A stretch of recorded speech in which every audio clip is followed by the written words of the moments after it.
Ron DeMartini. This is one of the most amazing and inspiring shows that you can listen into. If you want to be on the edge of your seats, if you want to open up your heart, if you want to expand your mind, and you want to meet incredible people, stay tuned because you're just about to experience a transformative radio show that will change your life. And you're listening to the Dr. Pat Show that's coming up right next.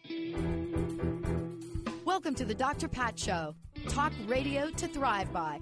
Powerful, inspiring, and coming to you live, bringing you stories of people like you and me, busting through and living life full out. Get ready to dare to wonder what your life would be like if you knew you could not fail.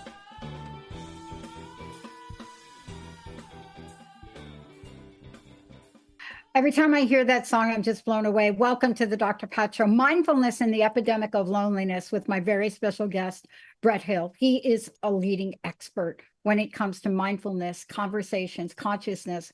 But this show today is at the very core of what we're seeing and experience in the world now. Some people want to call it an aftermath. I call it a moving forward activity and energy, because we think that loneliness is something that you turn on and you turn off. It is like a light switch. That's what we think. And yet it's one of the most understated aspects that a person feels emotionally and lives, because it's very hard to pinpoint it. And when it does get pinpointed, it's usually misunderstood, but not after today. Brett Hill is joining me here today. He is the host of a fabulous show. But besides all of that, he is somebody that takes a message about mindfulness, teaches it, brings it full circle into conversations that help us live the life we're living today. And this is one of those things. Wow, Brett, loneliness. Whoa, right? It's a big deal. It really is. I want to talk about the thing I said. First of all, it's very difficult for people to admit that's what's going on in their lives. It's one of those things where you just don't hear it. But man, if you're an empath, you can feel it. Oh, if yeah. you're around your right, if you're around your right, it's a feeling that's so hard to describe. What's your experience, in working with people that are coming forward and saying, man, I'm in the middle of this, Brett? Well, there's a lot of people in the world who are, I guess the thing I want to do is sort of level set the conversation, meaning that I think that in general, people are so accustomed to being disconnected from nourishing relationships that that's become the new normal. And people don't notice that it's missing in many ways because it's just the way things are in the world today. There's just literally the U.S. Surgeon General said it's an epidemic of loneliness. And Gabriel Maté wrote a book on what he called the myth of normal. And it really we're living in a world where our everyday lives are much more disconnected from each other and from meaningful engagement in life, that has just become sort of like the way we just no one notices it interactively because that's what everyone is doing. But then when you have these moments where you check inside yourself, or you get sick, or you're at home and COVID hits and everybody checks in and goes, I feel kind of unsatisfied with the way my life is going. And I don't think it's about me. It's just, if you look around, you realize I just don't have enough connection in my life. And then you start to, once you have that awareness, you can then begin to take an action to how do I find connection and meaning? And that's when you discover people like me and like you to what's really true and nourishing for people. I want to talk about a little bit and spend a few more minutes. We talked about this last time we chatted about why is this happening? And I want to get your perspective because, we're going to talk about mindfulness, and we're going to talk about it, in terms of how it becomes a solution, an option. But there are many things we touched upon last time that even in the outside world doesn't seem lonely, does it? How could you possibly be lonely? You talk to so many people. You're on your phone. How could you possibly be lonely? Isn't that a misunderstanding of what we're talking about a little bit? Right. It's not about just talking. It's not about activity. It's about connection. It's about letting yourself feel connected to the people that you're talking to and the things that you're doing in a way that it feels meaningful to you. So it's one thing just to check the box and say, oh, you talked to this and we talked that, and the conversation was fun and interesting, and to kind of keep it on a content level. Mm-hmm. So all these days is about content. It's kind of like, oh, here's an article, here's an interesting fact, here's a TikTok, here's a reel, and it's like 30 seconds of something interesting. But to really connect to someone heart to heart, soul to soul, is a skill. It's a skill that can be developed. And that's what my whole podcast, The Connected Conversation, is about, is developing the capacity to bring who you are into everyday conversations in such a way that even small conversations can feel pretty deeply connected. And not just conversations, but also just the day-to-day activities of your life. And that's where you start to feel like there's meaning in your life, because you're bringing the meaning. The meaning isn't out there, it's in you. Mm-hmm. In the world we're living in, and we're looking at these, we're talking about loneliness. You mentioned the Surgeon General. Okay, let's just have a moment of that. When a statement like that is made about loneliness, one would often ask, what the heck can I do about it? Mm-hmm. And, in the conventional ways of thinking, people are really struggling with that answer. But let's talk about mindfulness and how it could help here. Absolutely, because the first step to getting connected is to be mindful of, am I connected? And then I ask this question all the time on my podcast, what are you connected to? So, for example, I'll tell you a little story. There was a guy I was working with who was a famous therapist, and I saw him one day walking down, I lived in Boulder at the time, and walking down the Boulder Mall, and I saw him from afar.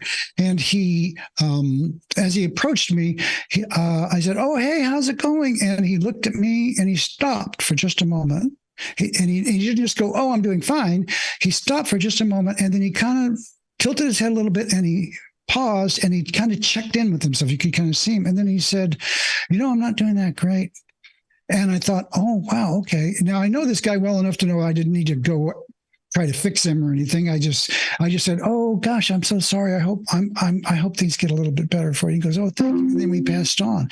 Now, I'm telling that story because that was a moment of mindfulness. He used my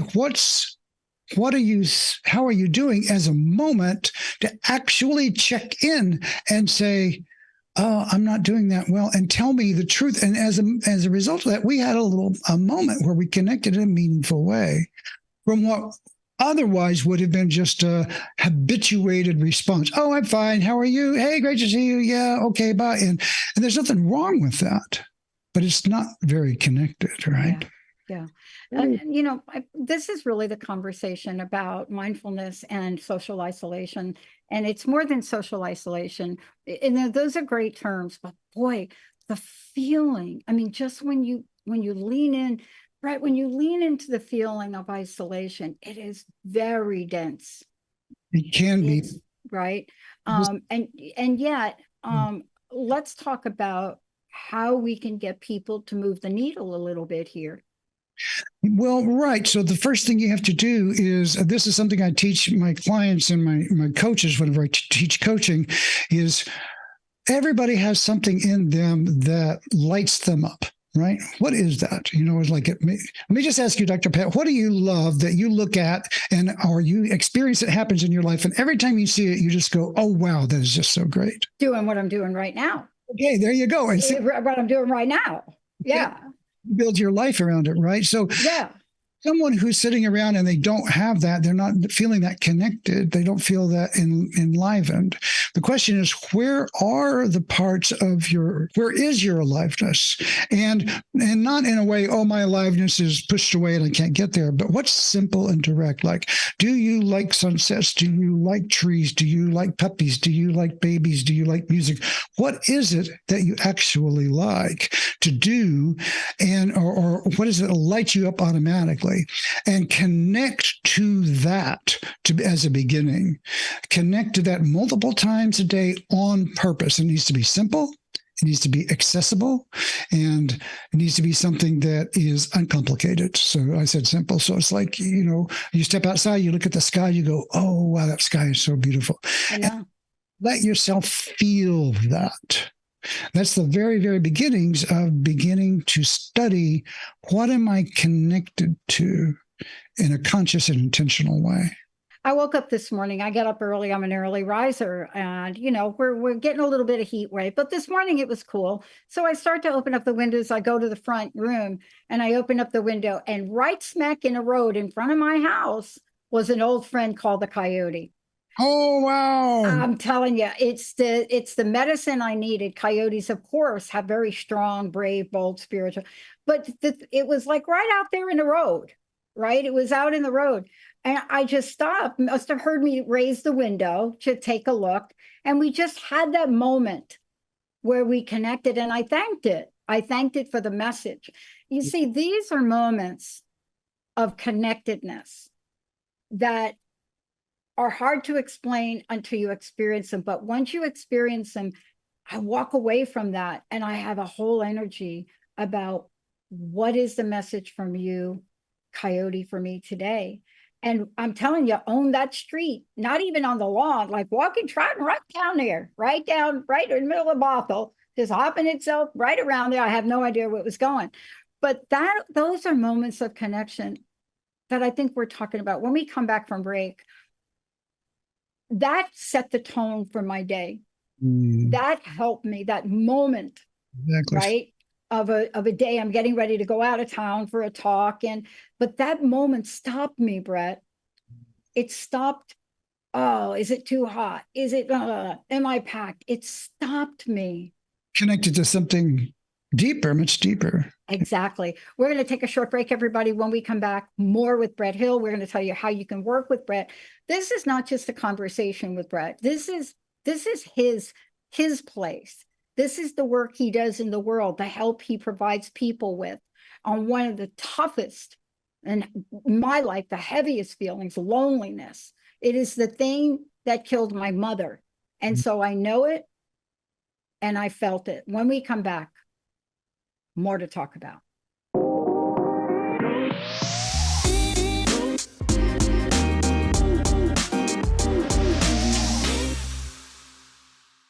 Hey, everybody, welcome back. It's so great to have all of you tune us in, turn us on. Hey, Brett, before we're going to be talking about, Surgeon General. We're going to talk about that. We're going to talk about mindfulness, how it reduces social isolation.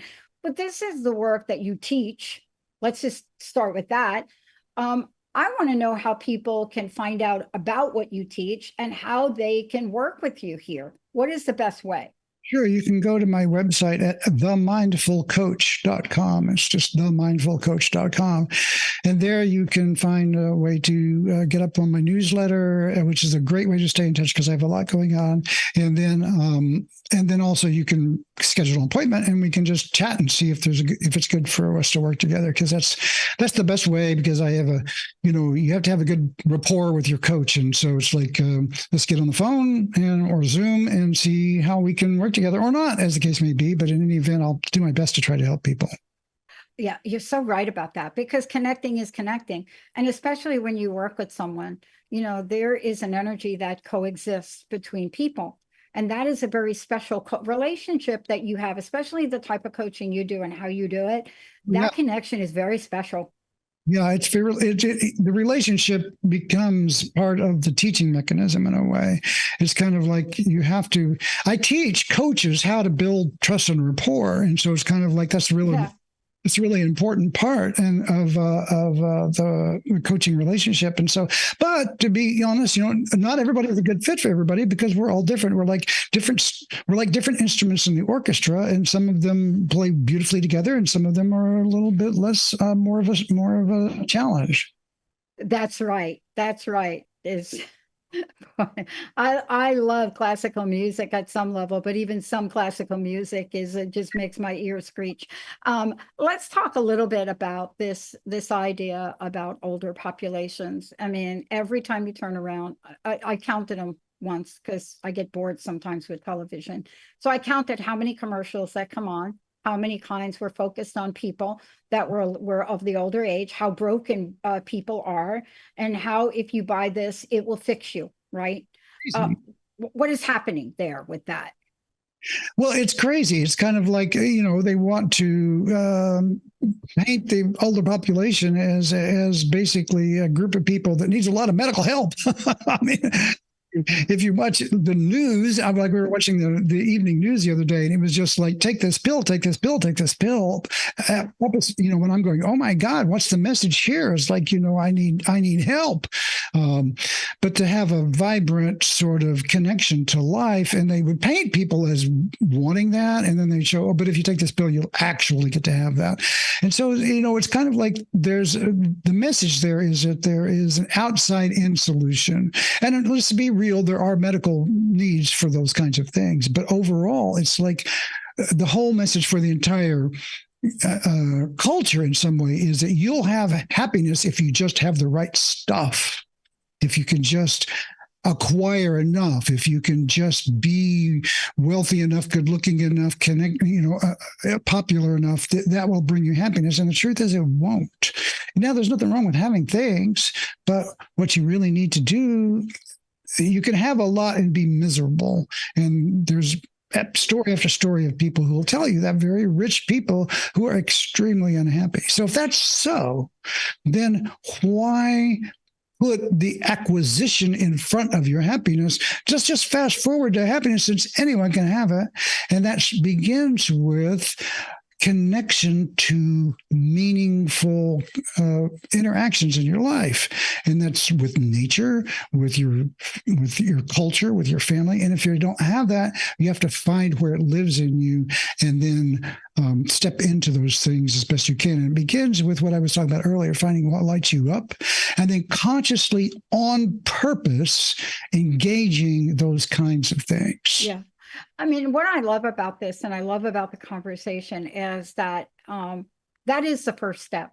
I believe if we look for that thing that lights us up, and I say this without judgment. A lot of times when you hear people talk about the thing that lights you up, there's some kind of criteria. This is not criteria. Yeah, I love hitting a little white ball on a green table, and that lights me up. And to do it with my friends, forget it. It's like the 4th of July every day. And I get laughed at a lot about that.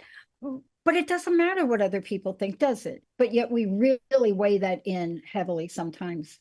Well, yeah. And if you're doing that, then you're basically disempowering yourself, right? And that's the thing you have to look at. That's one of the questions. The criteria is like, it has to be something that's unconditional, in the sense that, if I step out and I look at this, like, I love the sky, right? So I can look at the sky a million times a day, and I can go, it's so amazing. I just can't get over how spectacular the sky is.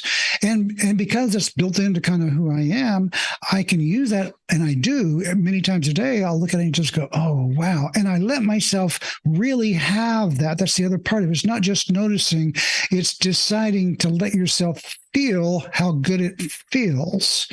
And this is in neurology, this is your limbic state system. This is your nervous system changing into a state where you're experiencing something pleasurable, and you're doing that on purpose. And by adding these, this is a mindful moment, because you're adding mindfulness, a mindful moment to your life that feels good.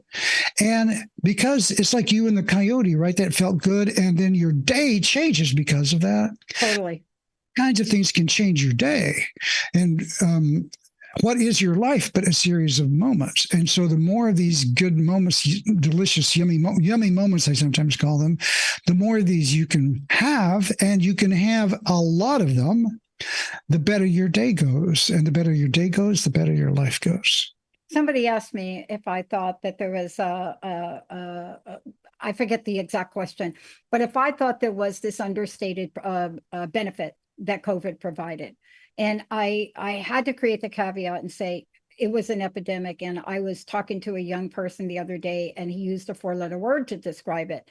But then I said, yes, I think it did, because we're finding out now that more people looked at their lives and said, this is not my meaning. This is not my purpose. I mean, there's stories where the entire staff left the hotel industry and walked away from it. And so they found, in the worst of the worst, they found a way in the middle of social isolation to go within. Is that a core of mindfulness? Well, it's let's just say that is an activator for mindfulness. Activator. You know, there's this notion that sometimes you have to have a force outside of you impact your life to shake up your world enough to cause you to reflect, right? So like, oh, what's actually going on in my world? And unless there's an interruption of some kind, sometimes you don't notice because you're just doing. So whenever something comes along and kind of knocks you sideways a little bit, you have to readjust your balance. And COVID was like that. It kind of like set us all back for long enough that we could actually be present with the fact that, you know what? I'm really having a crappy experience at work. This is not working for me in a deeper way. Mm-hmm. And I need for this to work for me in a deeper way. And once you have that realization, it changes everything. And that was what COVID did for a lot of people. That's why there was the Great Resignation. Yeah. I mean, there's a lot of terms that, we think about, but it happened at so many levels for people. And I know it's going to take a while for us to fully understand it, but we're understanding it deeply, especially in the workplace. That seems to be the area. I would love to, again, let people know how they can find out about you. And I'd love to know the message you'd like to leave us with today, Brett. Thank you so much for joining me. Yeah, absolutely. So you can find me at themindfulcoach.com. And then also there's a website for my podcast on your network, The Connected Conversation.